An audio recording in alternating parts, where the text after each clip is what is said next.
Hello students, welcome back Old Book Guide, and today we will start next chapter. Chapter name is Accounting Standards. इस video में accounting standard discuss करने वाले हैं. Let's start. हमारा आज का जो चैप्टर है चैप्टर 5 है अकाउंटिंग स्टैंडर्ड्स. अकाउंटिंग स्टैंडर्ड्स को हम डिस्कस करने वाले हैं यहाँ पर. तो सबसे पहला हमारा need for accounting. Learning objectives में हमारा है need for accounting. Need for accounting standard, हमें इसकी जरूरत क्यों है.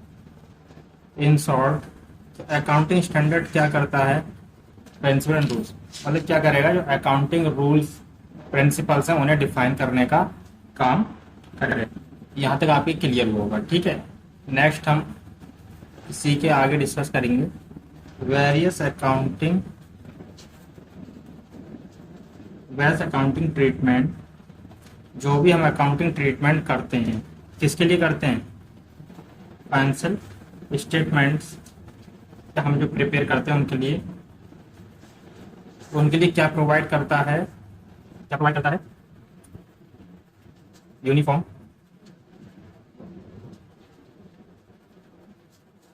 Basis and reveal the sum meaning to all the interested groups. अब वो ग्रुप्स कौन से हो सकते हैं हमारे, मैनेजमेंट,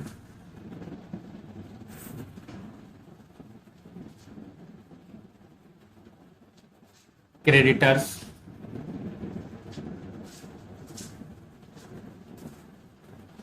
गवर्नमेंट एक्सेट्रा. ये हमारे कौन से होते हैं, जो इंटरेस्टेड ग्रुप्स होते हैं उनकी बात. उन्हें क्या एक यूनिफॉर्मिटी में क्या है, एक क्या डिस्कस करता है, क्या देता है, स्टेटमेंट, ठीक है, या रिपोर्ट, ठीक है, इंफॉर्मेशन प्रोवाइड करने का काम करता है, ठीक है, एक सिस्टमेटिक मैनर में.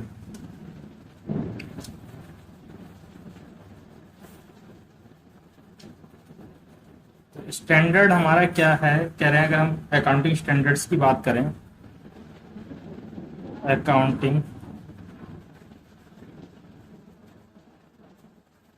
अकाउंटिंग स्टैंडर्ड्स की अगर बात करें तो क्या करता है ये,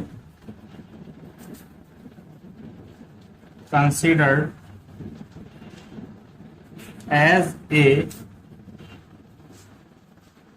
गाइड टू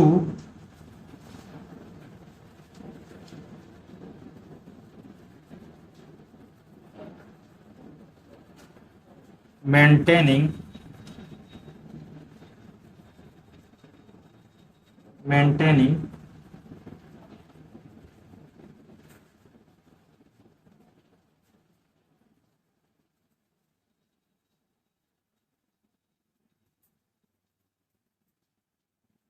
preparing accounts.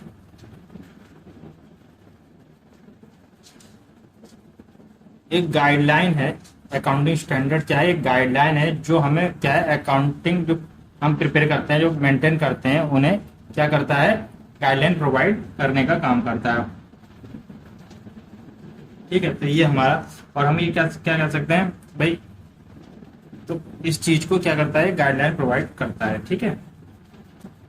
तो जो भी हमारे भाई हम जो क्या अकाउंटिंग करते हैं उसमें अनकम्पेरेबल, इनकंसिस्टेंट एंड अनकम्पेरेबल जो हमारा रहता है, वो क्यों रहता है, क्योंकि हम क्या करते हैं वहां पे डिफरेंट टाइप, भाई कि जो हमारे जो है डिफरेंट अकाउंटिंग पॉलिसीज के कारण, किस कारण रहते हैं ये,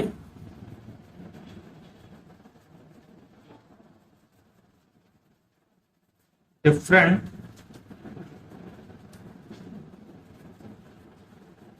अकाउंटिंग पॉलिसीज, ठीक है, डिफरेंट अकाउंटिंग पॉलिसीज, भाई same item different accounting policies, ठीक है, और सेम आइटम ओवर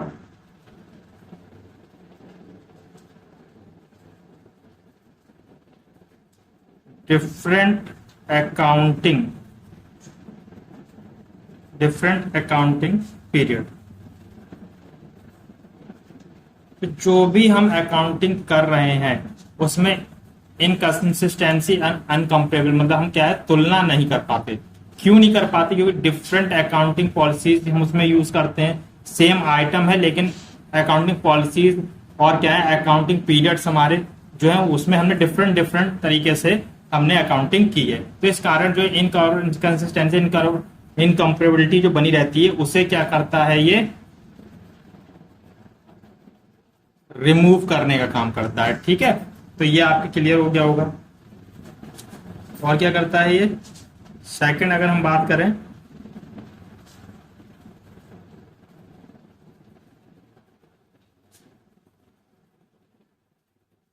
हार्मोनाइज, या फिर हम कह सकते हैं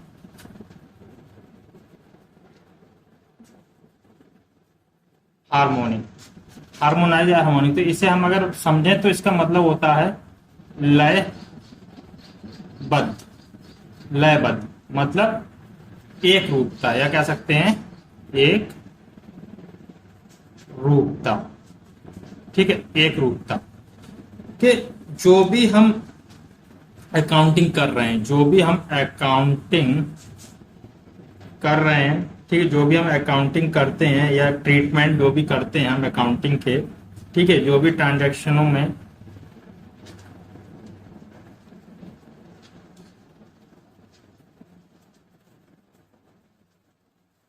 ट्रीटमेंट करते हैं वो उनमें क्या होनी चाहिए, एक रूपता होनी चाहिए। ठीक है, एक रूपता मतलब हार्मोनाइज होना चाहिए। तो अकाउंटिंग स्टैंडर्ड का काम क्या है? अगर हम कहें अकाउंटिंग स्टैंडर्ड्स क्या करता है? हार्मोनाइज करता है। क्या करता है?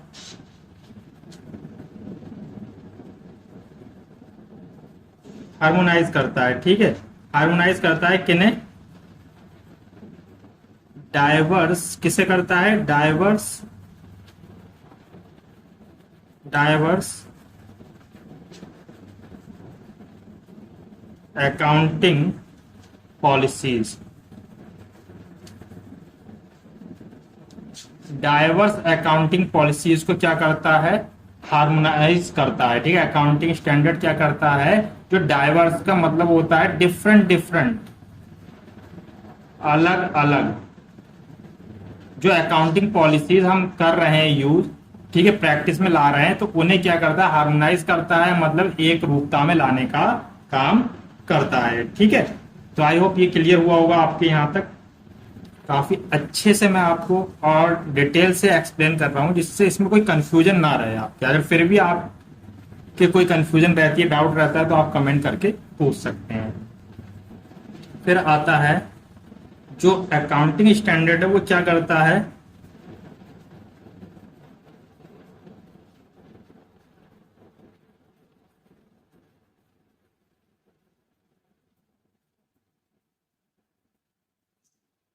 एम्बिग्युइटी एंड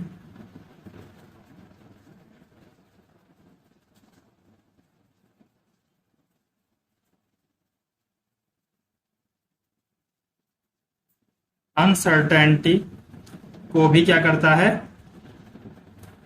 दूर या रिमूव करने का काम करता है। ठीक है, एम्बिग्युइटी एंड अनसर्टेनिटी। तो एम्बिग्युइटी मतलब हम, आप जानते होंगे, इसे हम कहते हैं अस्पष्टता, अस्पष्टता। अनसर्टेनिटी तो आपको पता ही है। ठीक है, अनिश्चितता, इसका मतलब होता है अनिश्चितता। तो अस्पष्टता में अनिश्चितता। तो जो हमारी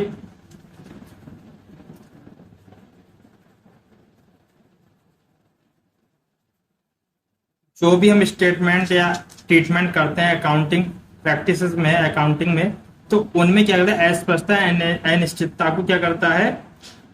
मिनिमाइज करता है। क्या करता है? मिनिमाइज करता है। ठीक है, मिनिमाइज करता है। उनमें क्या है कि एक अस्पष्टता और अनिश्चितता को मिनिमाइज करने का काम करता है। ठीक है, तो यहाँ पे जो भी हम क्या कर रहे हैं, अकाउंट जो हमारे क्या नाम है, certain standards of must be follow the preparing the financial statement, जो भी फाइनेंशियल स्टेटमेंट हम तैयार कर रहे हैं, so that there is the minimum possible ambiguity and the certainty. किसके लिए? जो फाइनल हमारा क्या आने वाला है, फाइनल फिगर जो हमारी आती है, ठीक है, फाइनल फिगर जो हमारी आती है, तो टोटलिंग करते हैं, किसकी आती है? Financial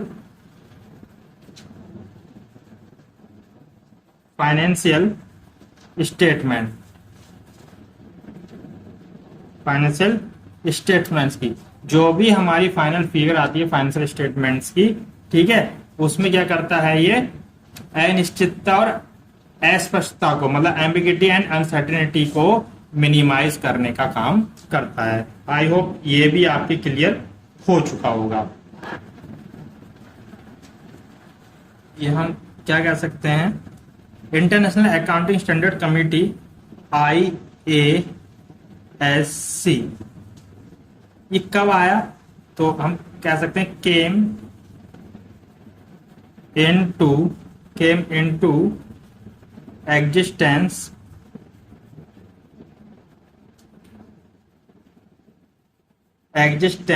on 29th June 1973। तो international accounting standard committee IASC came into existence on 19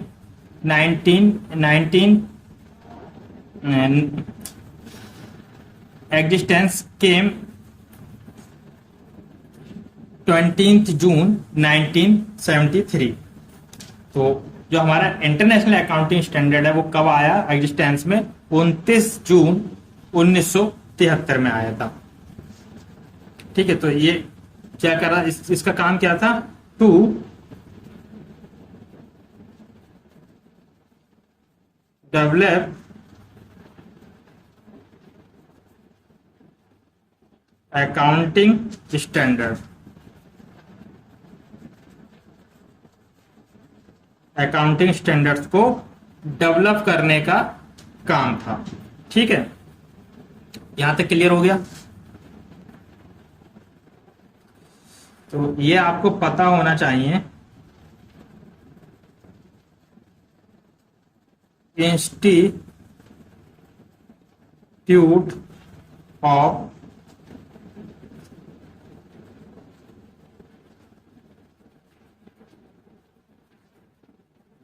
chartered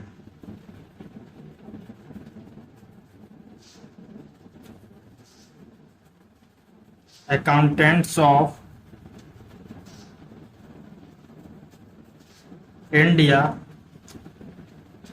and एक तो ये हो गया and,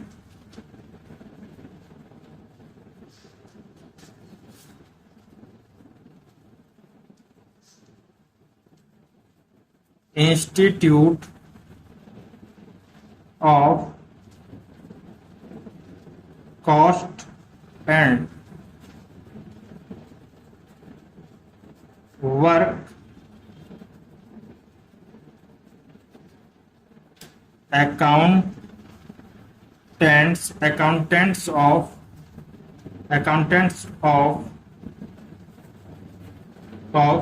India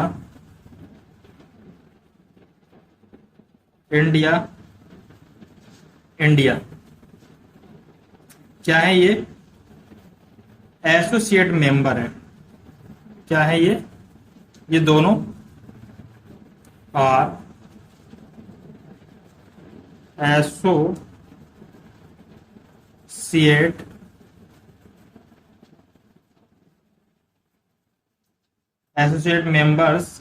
members of the, किसके हैं? IASC। ठीक है, institute of chartered accountant of India के एसोसिएट मेंबर हैं। क्या क्या?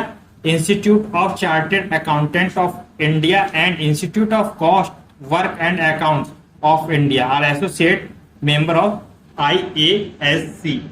किसके मेंबर हैं? IASC। इंडिया ने क्या किया है? India is also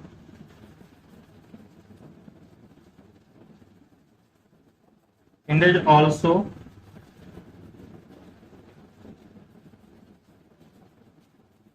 drawing up its own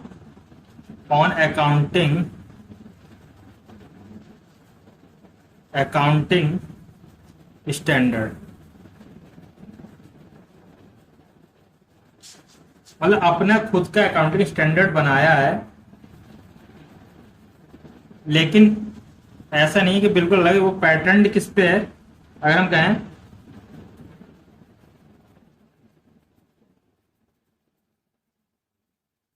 basically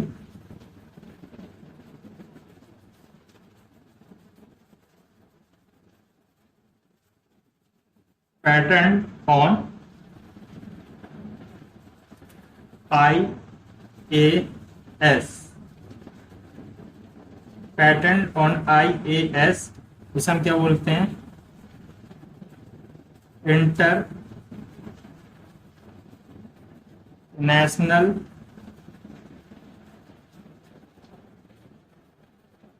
accounting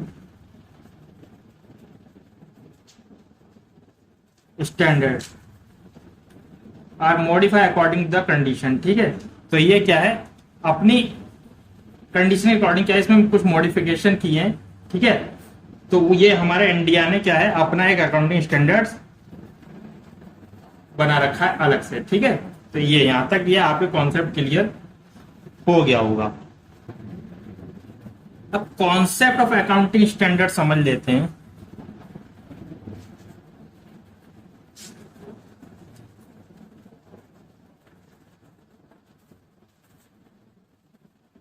concept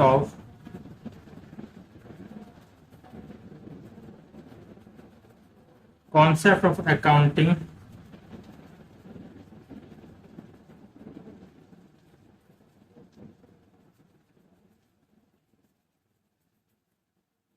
concept accounting standards की अगर हम बात करें तो क्या कहता है? तो ये क्या है? ये डिफाइन करता है कि अकाउंटिंग स्टैंडर्ड्स क्या है हमारे।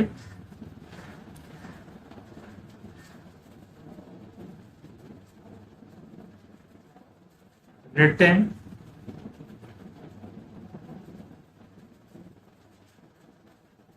स्टेटमेंट या हम कह सकते हैं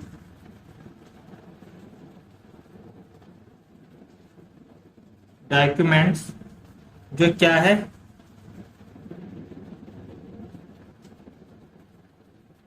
issued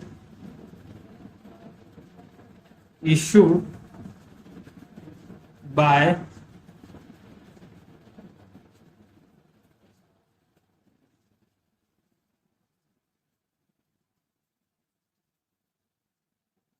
institution of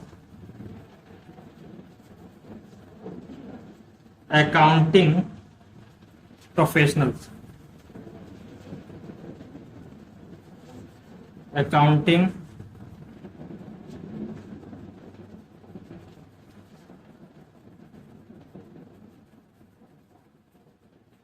nulls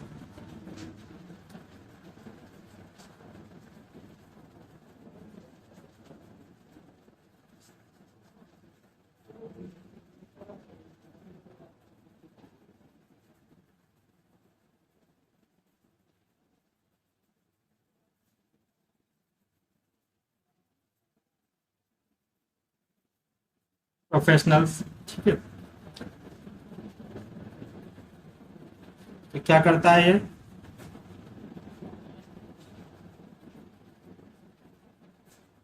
specifying specifying uniform rules or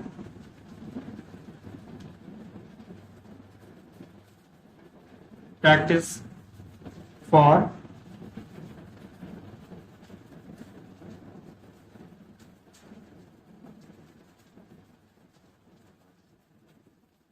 drawing the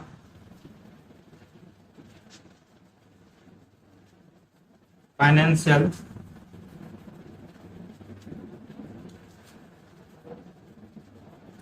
statements.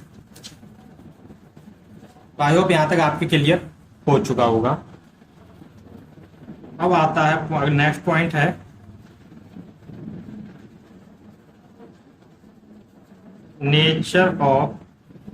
Nature of accounting standards. First, accounting standards क्या करता है, हमें प्रोवाइड गाइडलाइंस कंपेबिलिटी, क्या कह रहे हैं, bring uniform in the accounting practice and the ensure transparency consistency and the compatibility. तो ये 2 पॉइंट अब क्लियर होंगे। अब हम थर्ड पॉइंट डिस्कस करते हैं, क्रेडिट कंट्री। अकाउंटिंग स्टैंडर्ड क्या करते हैं, keeping in the view the business environment and law of the country. तो अगर हम बात करें किस चीज का एनवायरनमेंट, तो guideline change with the change in the business environment. तो जो भी गाइडलाइन हमें मिलती है, तो यहाँ पे हम कह सकते हैं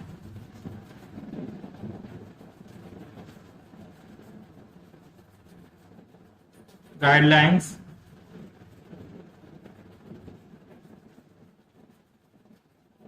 change with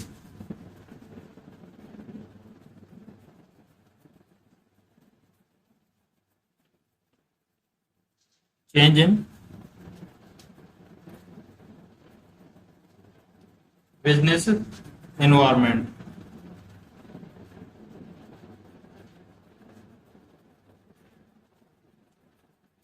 business environment and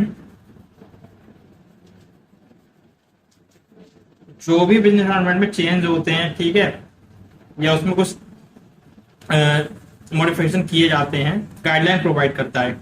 यहाँ तक आप क्लियर हो गया। नेक्स्ट थोड़ा सा रह गया इसमें आगे, तो ये करता है टाइम टू टाइम जो हमारे अकाउंटिंग स्टैंडर्ड्स जो बोर्ड है वो क्या करता है, भाई जो स्टैंडर्ड्स हैं अकाउंटिंग स्टैंडर्ड्स रिवाइज करता है उन्हें। तो उन जो रिवीजन जो हमारे रिवाइज होते हैं, अमेंडमेंट होते हैं, उनमें क्या करता है, इन्हें जो बिजनेस में हमें इम्प्लीमेंट करने पड़ते हैं जो भी हमारे चेंजेस आते हैं, ठीक है, अपने अकाउंटिंग प्रैक्टिस में। उसके बाद में आया था फोर्थ, अकाउंटिंग स्टैंडर्ड्स हमारे कैसे हैं,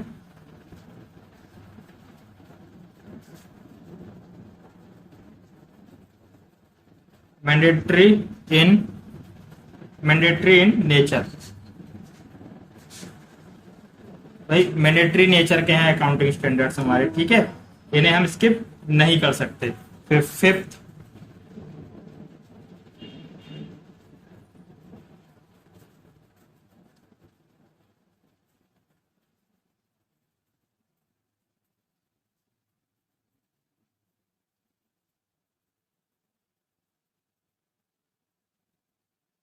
अकाउंटिंग स्टैंडर्ड्स जो है हमारे फ्लेक्सिबल हैं।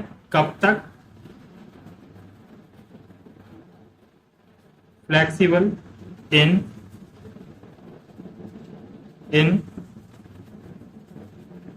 The sense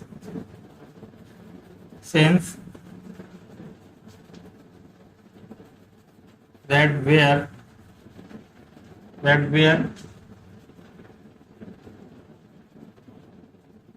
alternative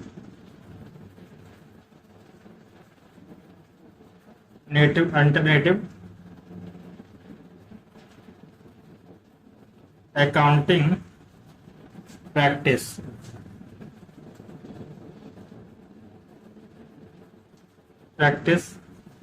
are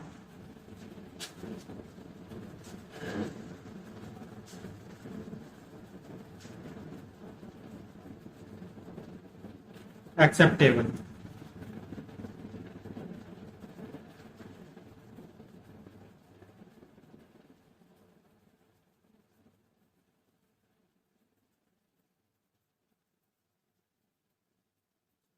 but उसमें उसमें क्वांटिफाई,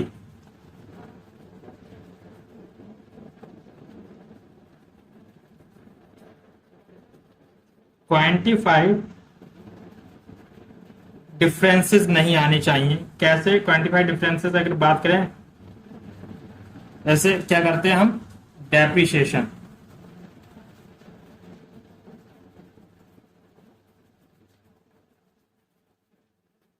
डेप्रिसिएशन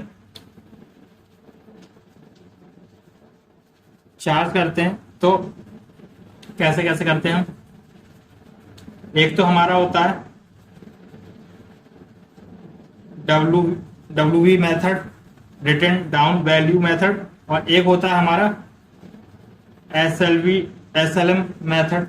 तो ये डब्ल्यू डी होता है हमारा रिटर्न डाउन, ठीक है, रिटर्न डाउन वैल्यू मेथड, और ये होता है एस एल एम हमारा स्ट्रेट लाइन मेथड। तो हमारा अमाउंट में डिफर नहीं आ जाए, मतलब वही कहा है, क्वांटिफाइड डिफरेंस नहीं आना चाहिए। बाकी हम क्या है, अकाउंटिंग जो कर सकते हैं वो अल्टरनेटिव अकाउंटिंग प्रैक्टिस को हम यूज में ला सकते हैं, but according to accounting standards, ठीक है, हमारे क्वांटिफाई डिफरेंसेस नहीं होने चाहिए, ठीक है, जिससे हमें कंपेरेबिलिटी करने में दिक्कत नहीं होनी चाहिए। तो ये चीज थी हमारी जब हमने यहाँ पे डिस्कस करी। तो नेचर ऑफ अकाउंटिंग हम डिस्कस कर चुके, और need for accounting standard discuss कर चुके। अब objectives of accounting standards, objective of accounting standards हम डिस्कस करेंगे यहाँ पे, ठीक है।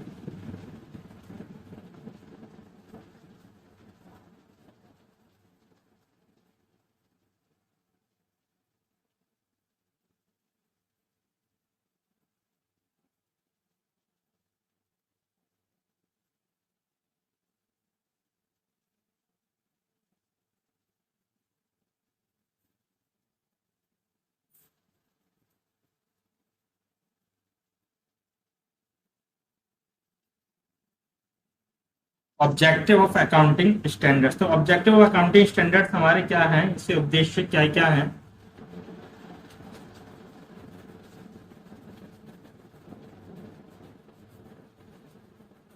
Ensure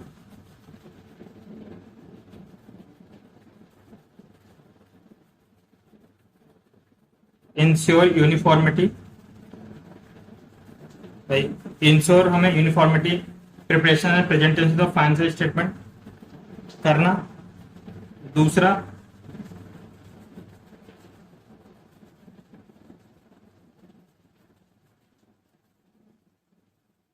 provide information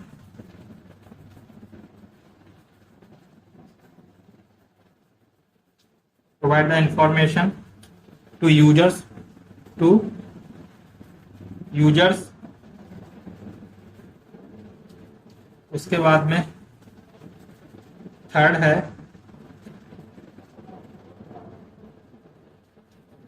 remove the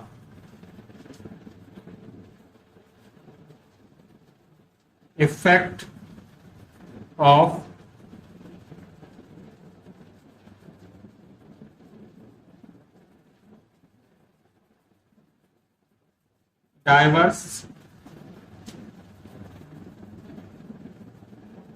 diverse accounting policies,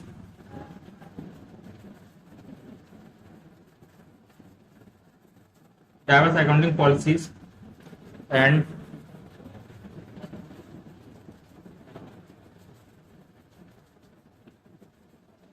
practices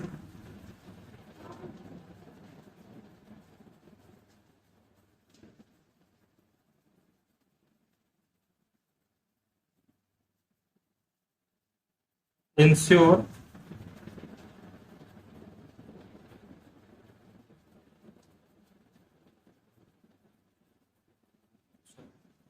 यहां तो हो गया। नेक्स्ट हम आगे करते हैं।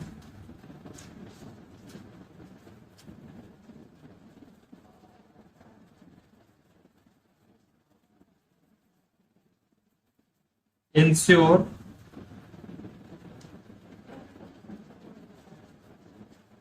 Consistency and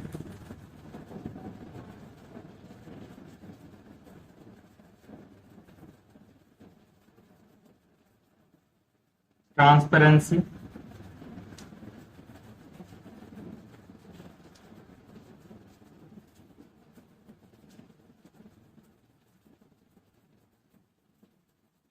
comparability of financial transaction, financial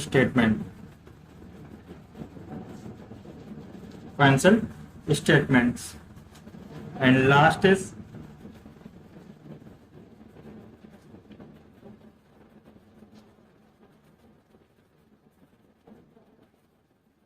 improve the reliability and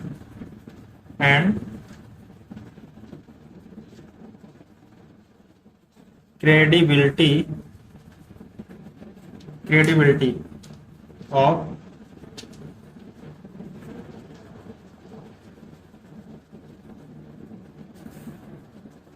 financial statement, financial statements।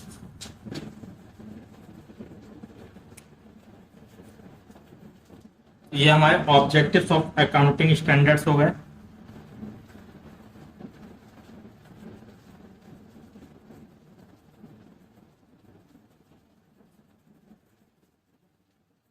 अब बात आ जाती है यूटिलिटी और benefit of accounting standards.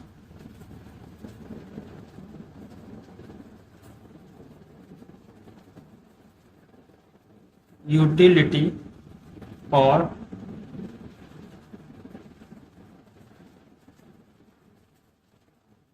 benefits of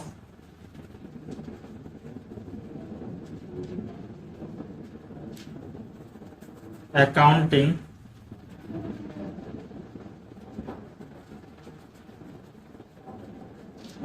standards।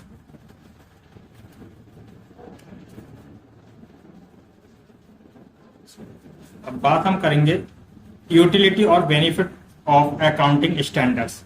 तो क्या क्या है ये?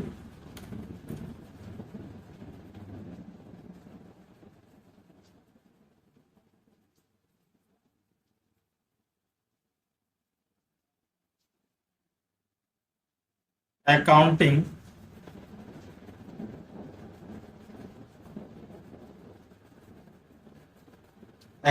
Standards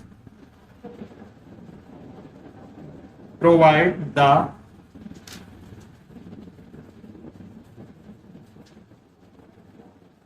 accountants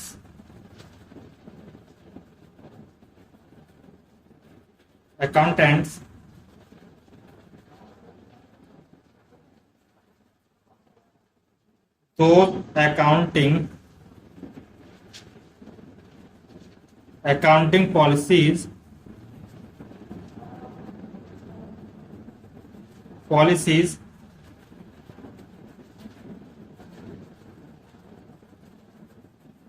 which are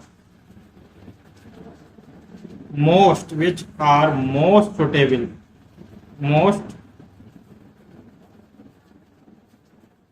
suitable in a given situation।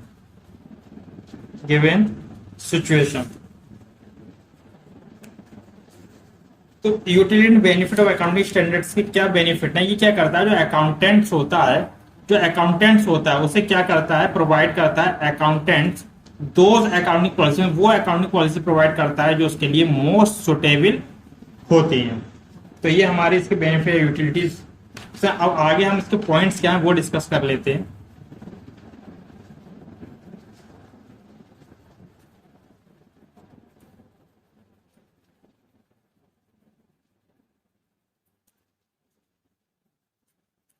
Accounting standards हमारे क्या करता है, फर्स्ट है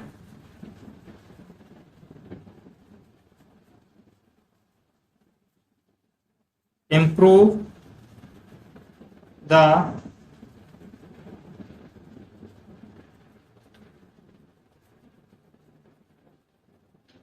reliability and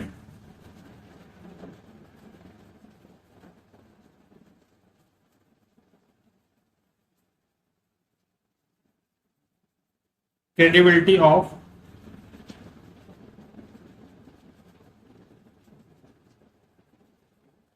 financial statements। क्या करता है, improve the reliability and the credibility of the financial statement. ठीक है, जो भी हमारे फाइनेंशियल स्टेटमेंट्स होते हैं उनकी क्लियर इन्फॉर्मेशन देता है। द इंक्लूड द इन्वेस्टर, जो हमारे इन्वेस्टर, मैनेजमेंट, क्रेडिटर्स, एम्प्लॉइज जो गवर्नमेंट होते हैं, ठीक है, ऑफिशियल रिसर्चेज। ठीक है, उन्हें क्या कहते हैं, financial statement presented true and fair. तो क्या करता है ये, true and fair, true and fair view देने का काम करता है। ठीक है, सेकंड हमारा,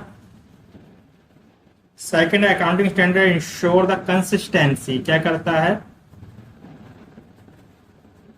इंश्योर द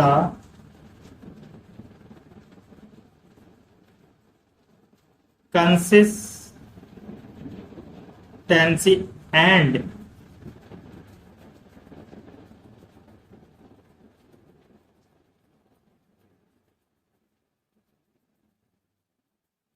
comparability of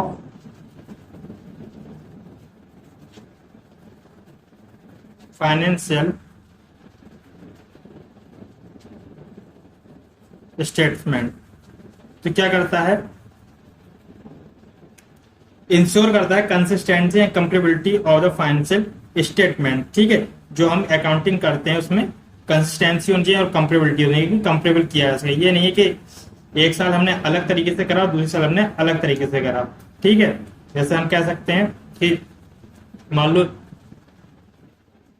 एक कंपनी है, ठीक है, तो फर्स्ट ईयर तो उसने क्या कर दिया,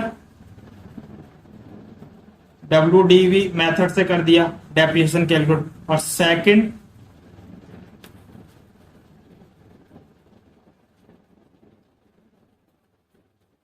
SLM मेथड से कर दिया। ठीक है, तो क्या हो जाएगा, कंपेरेबिलिटी में हमें दिक्कत आ जाएगी। तो ये हमें ध्यान रखना पड़ेगा। ठीक है, तो रिटर्न डाउन वैल्यू और स्ट्रेट लाइन मेथड जो हमें डेप्रिसिएशन कैलकुलेट की जाती है, अब दोनों साल अलग अलग कर दोगे तो दिक्कत फेस करनी पड़ेगी। ठीक है, तो ये दो पॉइंट हमारे यहाँ पे क्लियर हो गए। नेक्स्ट है फिर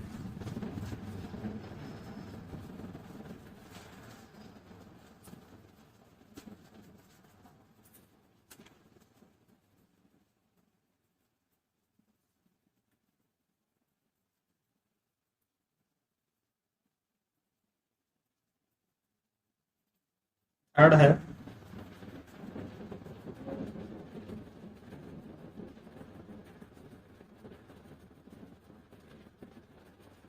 resolving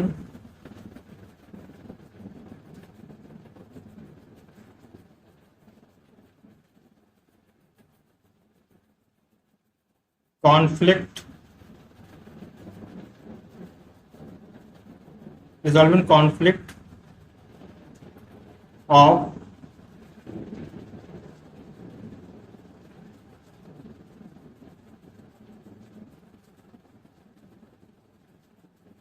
interests among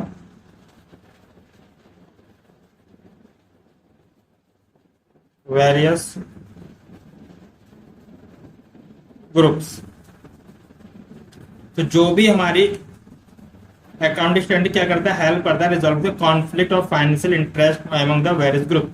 जो भी हमारे ग्रुप्स होते हैं उनमें क्या होता है, जो कॉन्फ्लिक्ट होता है, दिक्कत होती है फाइनेंशियल स्टेटमेंट से रिलेटेड, उन्हें क्या करता है, रिजॉल्व करने का काम करता है।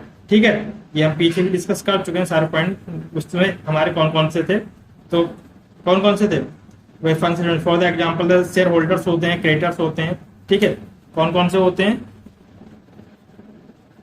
शेयर होल्डर्स हो गए, क्रेडिटर्स हो गए। तो जो भी हमारे ये पार्टीज होती है उन्हें क्या करता है, जो रिजल्ट एक्सेस करने में मदद करता है, जो उसमें कोई भी कॉन्फ्लिक्ट होता है उसे रिमूव करने का काम करता है।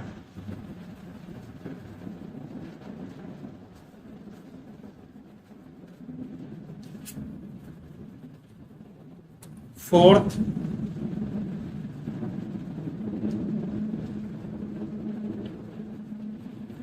क्या करता है, accounting standard significant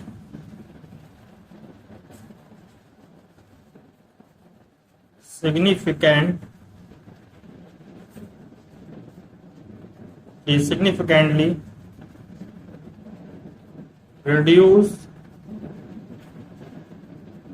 the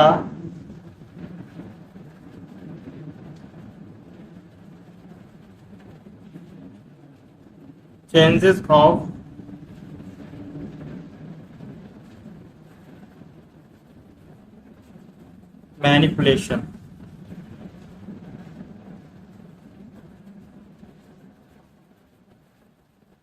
manipulations and fraud।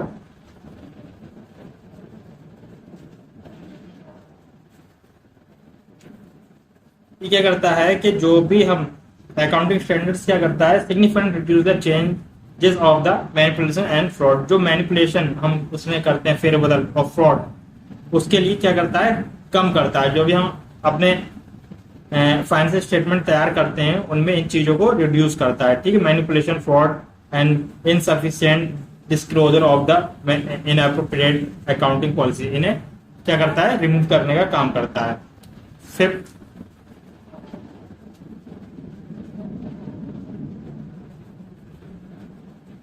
helpful to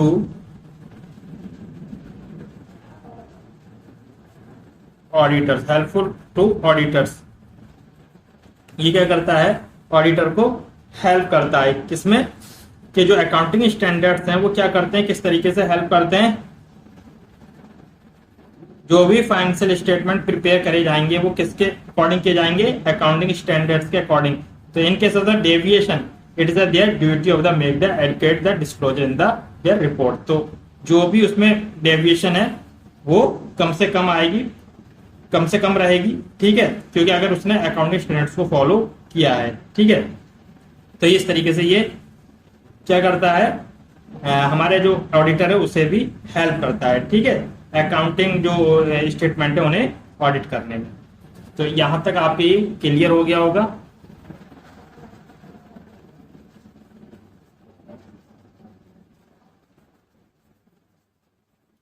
अब हमारा आता है limitations.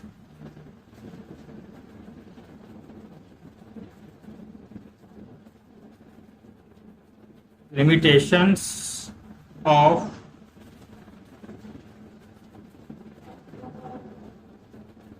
Accounting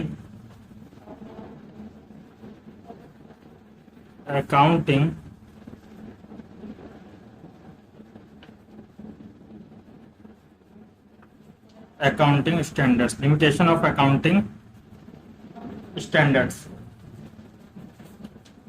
first is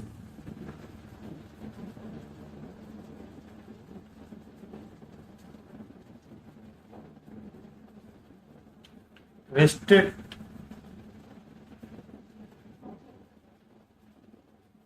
initiative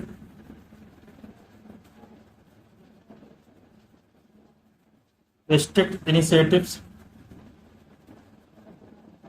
जो अकाउंटिंग स्टैंडर्ड होते हैं हमारे स्ट्रिक्ट इनिशिएटिव होते हैं, क्योंकि ये क्या करता है, मैंडेटरी इन द नेचर, ये मैंडेटरी नेचर के होते हैं। ठीक है, ये कहता है मैंडेटरी नेचर के होते हैं, इसलिए क्या करता है, restrict initiative for the better presentation, मतलब ये रिस्ट्रिक्ट करता है इनिशिएटिव, मतलब पहल, जो पहल की भावना होती है उसे क्या कर देता है, रेस्ट्रिक्ट कर देता है हमारे एम्प्लॉयज में। ठीक है, इसमें हम अपनी तरफ से कुछ भी पहल नहीं कर सकते। ठीक है, सेकंड है रिजिड इन नेचर। ये क्या करता है, अकाउंटिंग स्टैंडर्ड रिजिड नेचर के होते हैं, they restrain the accountant from the using the more suitable alternative solution to the particular problem. मतलब ये कहते नियंत्रित करता है, ये अकाउंटेंट जो है कि अपनी मर्जी से अपने अकॉर्डिंग चीजों को नहीं कर सकता, उसे क्या है, कंट्रोल करने का काम भी करता है। तो अकाउंटिंग स्टैंडर्ड करता है, 2 पॉइंट हमारे क्लियर हो गए। रिस्ट्रिक्ट द इनिशिएटिव, मतलब पहल भावना को खत्म कर देता है। Rigid in nature, rigid nature के होते हैं क्या है, अकाउंटेंट जो होता है वो अपनी मर्जी से अपनी सुटेबिलिटी के आधार पे कोई भी काम या फाइनेंशियल स्टेटमेंट कोई भी ऐसी पहल नहीं कर सकता। ठीक है, तो उसके बाद में आता है थर्ड पॉइंट है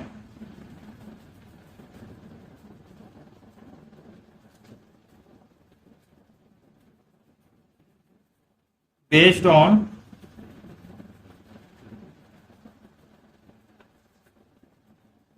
historical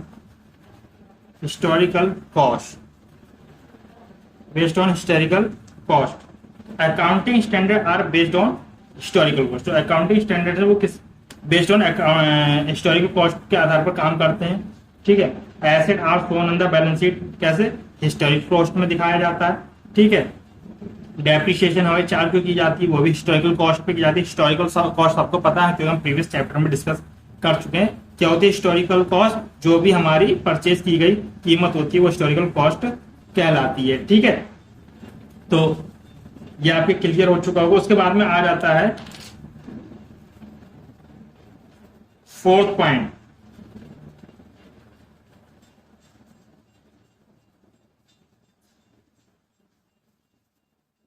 abstract the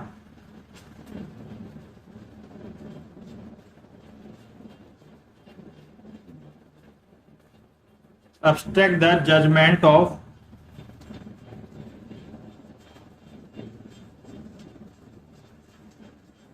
auditors। Accounting standard abstract the judgment of the auditor as the standard are mandatory। तो इसमें क्या है, स्टैंडर्ड जो अकाउंटिंग स्टैंडर्ड वो मैंडेटरी है होते हैं, तो जो जजमेंट लेगा ऑडिटर वो उसके अकॉर्डिंग ही लेगा। ठीक है, तो ये बात यहाँ पे कही गई है। तो आई होप ये आपके क्लियर हो चुके होंगे पॉइंट।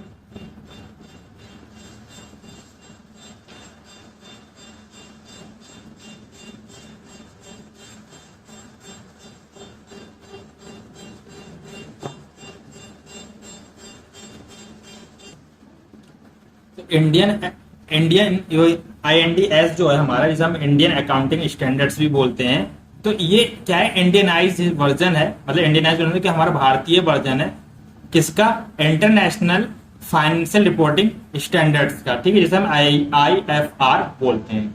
तो इसमें कंफ्यूजन नहीं रहना चाहिए, जो इंडस एस है वो हमारा इंडियनाइज वर्जन है इंटरनेशनल फाइनेंशियल रिपोर्टिंग स्टैंडर्ड्स का। तो इंडस एस जो हमारे साइलेंट फीचर्स की हम जो बात कर रहे थे यहाँ पे, तो जो है ये हमारे क्या कहते हैं, Indus S a modified version of IFR। तो ये हमारे मॉडिफाइड वर्जन है किसका, IFR का। ठीक है, उसके बाद में कहते हैं comprehensive and the cover are the wide range area. Second point क्या है, ये कॉम्प्रिहेंसिव जो हमारा इंडस एस है, comprehensive and the cover are the wide areas comparison. ये हमारा काफी कॉम्प्रिहेंसिव है एंड वाइड एरियाज कंपेरिजन है। Revenue, expenses, losses, assets, liability and the equity. Third point, the principle based. और ये जो हमारे इंडस एस है ये टोटल प्रिंसिपल वेस्ट है। ठीक है, उसमें क्या है, फिर फोर्थ पॉइंट है emphasise on the transparency and accountability. जो ये एम्फेसाइज करता है ट्रांसपेरेंसी एंड अकाउंटेबिलिटी को क्या करता है, एम्फेसाइज करता है। तो आई होप ये आपके चारों के चारों पॉइंट क्लियर। यहाँ पे हम ऑब्जेक्टिव्स अब डिस्कस करेंगे। साइलेंट फीचर हम डिस्कस कर चुके हैं। तो ऑब्जेक्टिव्स हमारे क्या है, ensure the uniformity presentation of financial statement. क्या करता है, इंश्योर करता है यूनिफॉर्मिटी प्रेजेंटेशन ऑफ अकाउंटिंग, जो प्रेजेंटेशन ऑफ अकाउंटिंग स्टैंडर्ड्स के अकॉर्डिंग ठीक है, जो भी हमारे प्रेजेंटेशन होते हैं उन्हें। फिर सेकंड पॉइंट है पॉलिसीज अडोप्टेड। पॉलिसी अडोप्टेड, जो भी हमारी पॉलिसी अडोप्ट करता है वो अकाउंटिंग स्टैंडर्ड के अकॉर्डिंग करता है preparation of the financial statement. फिर सेकंड पॉइंट है रिमूव डाइवर्स अकाउंटिंग पॉलिसी। क्या करता है ये accounting standard? Remove the diverse accounting practice, जो हमारी अलग अलग विभिन्न प्रकार की जो अकाउंटिंग प्रैक्टिस की जा रही है उन्हें क्या करता है? समरूपता में लाने की को समरूपता में लाता है। ठीक है, किसमें लाता है? समरूपता में लाता है, हार्मोनिक मैनर में लाता है। ठीक है, उसके बाद में है fourth point ensure consistency transparency and the comparability. क्या करता है ये? Ensure the consistency transparency and comparability of the financial statement. Financial statement में क्या करता है? कंसिस्टेंसी लाने का काम करता है, ट्रांसपेरेंसी लाने का काम करता है, कंपेरेबिलिटी, जिससे आसानी से कंपेरेबल किया जा सके। और फिफ्थ पॉइंट है improve the reliability and the credibility. क्या कहता है? To improve the reliability and the credibility financial statement. जो इंप्रूव करता है रिलेबिलिटी, भाई रिलायबल जो हमारी पार्टीज होती है, क्रेडिबिलिटी फाइनेंशियल स्टेटमेंट में। तो आई होप ये भी आप हो गया होगा। Merit of Ind AS accounting standards की हम बात करेंगे तो यहाँ पे suitable for the Indian condition. जो ये हमारे हैं ये suitable for the Indian conditions के अकॉर्डिंग है।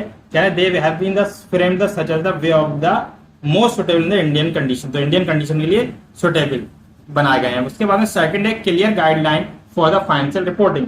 तो यहाँ पे कह रहे हैं जो हमारे इंडस एस है वो क्या है? क्लियर गाइडलाइन हमें दी गई है कि किस तरीके से हमें लायबिलिटी एंड इक्विटी को क्लियरली डिफाइन किया गया है, किस तरीके से हमें उसे ट्रीट करना है। फिर यूनिफॉर्मिटी, थर्ड हमारी uniformity in the financial reporting. ठीक है, इसमें कहा गया है, बताया गया है हमें कि investor require the high quality relevant. भाई जो भी हमारे इसमें थर्ड पॉइंट है, कह रहे हैं adopt the Indian accounting standard bring the uniformity के एक यूनिफॉर्मिटी होनी चाहिए, कंपेटेबिलिटी होनी चाहिए, ट्रांसपेरेंसी होनी चाहिए, financial statement improve the standard and the quality of financial reporting.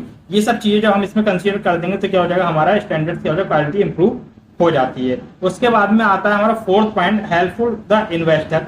Helpful the investor की अगर बात करें तो इन्वेस्टर हमारे क्या होते हैं? हाईली जो भी क्वालिटी रिलीवेंट एंड रिलेवेबल जो ट्रांसपेरेंट कंपेरेबल इंफॉर्मेशन होती है वो प्रोवाइड कराना है। ठीक है, order to the make the economic decision. ठीक है, इकोनॉमिक डिसीजन के लिए the Ind AS accounting meet the their requirement. तो इंडियन अकाउंटिंग जो है सारी रिक्वायरमेंट को मीट कराती है। उसके different to commit fraud and the manipulation the accounting. तो डिफिकल्ट जो हमारे इसमें अकाउंटिंग स्टैंडर्ड जो बनाए गए हैं इसके अकॉर्डिंग काफी डिफिकल्ट हो जाता है। क्या है? Commitment fraud and manipulation the account, मतलब फ्रॉड का एंड मैनिपुलेशन करना है अकाउंट के साथ। तो ये हमारा इसके merit of the Indus S था। अब इसके बाद हमारा applicability of the accounting standard in Indian accounting standards.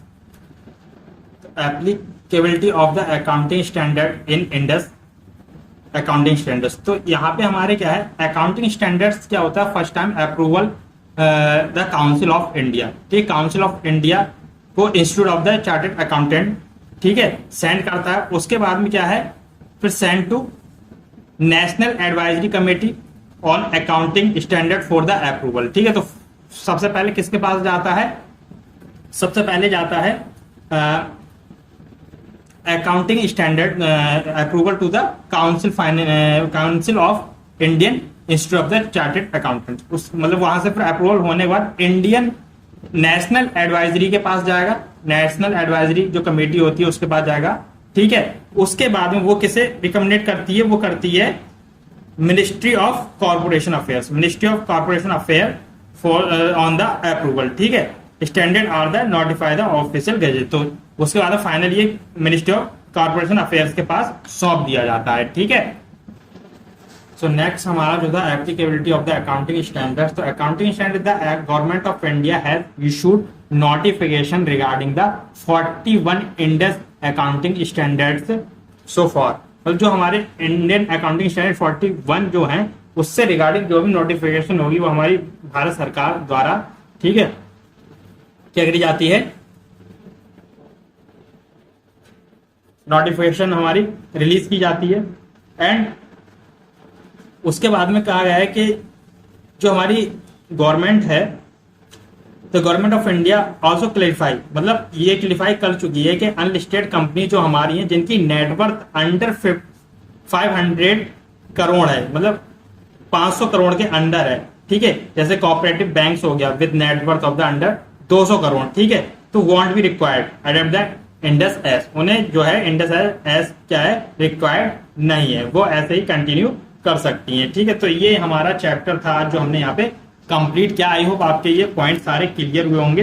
बाकी इसमें distinction between the accounting standard Indian accounting standard से आप खुद भी पढ़ सकते हैं, पूरा चैप्टर हमने डिस्कस कर लिया है, तो अब यहाँ पे बहुत कुछ रहा नहीं है, ठीक है, आप खुद भी डिस्कस कर सकते हैं। और नेक्स्ट हम चैप्टर अब डिस्कस करने वाले हैं नेक्स्ट डे से अकाउंटिंग इक्वेशन। अब यहाँ से हमारे न्यूमेरिकल स्टार्ट हो जाएंगे, तो अकाउंटिंग इक्वेशन और जो हमारे थ्योरिकल चैप्टर थे वो हमने सारे डिस्कस कर लिए हैं एज वेल।